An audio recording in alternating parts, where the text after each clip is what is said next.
কবিতাৰ শিৰোনাম আইতা যেতিয়া ছোৱালী আছিল দেশখন তেতিয়া আমাৰ নাছিল।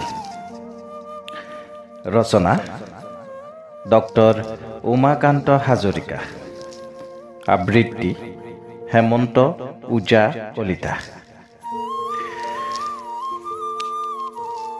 আইতা যেতিয়া ছোৱালী আছিল দেশখন তেতিয়া আমাৰ নাছিল।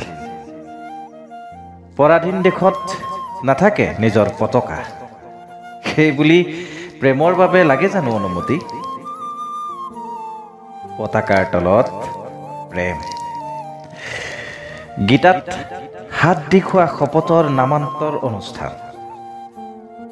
চৰাইৰ থাকে জানো সংবিধান, দেশ সীমা?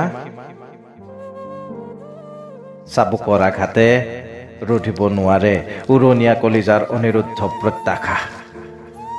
সপোন একান্ত ব্যক্তিগত দেই।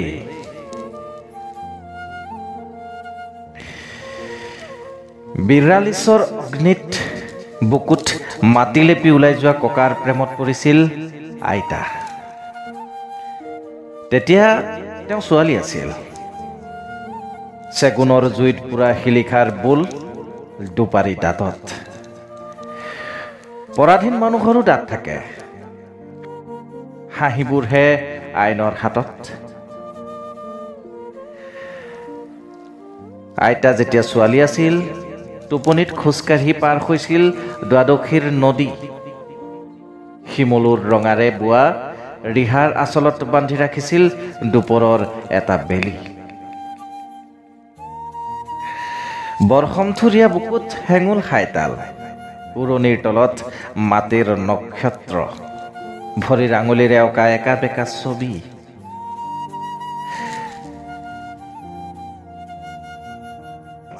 প্ৰথম প্ৰহৰ ৰাতি, পদূলিত চৈ দিয়া গৰুকাৰী, লেমৰ পোহৰত টিলিঙাৰ শব্দ।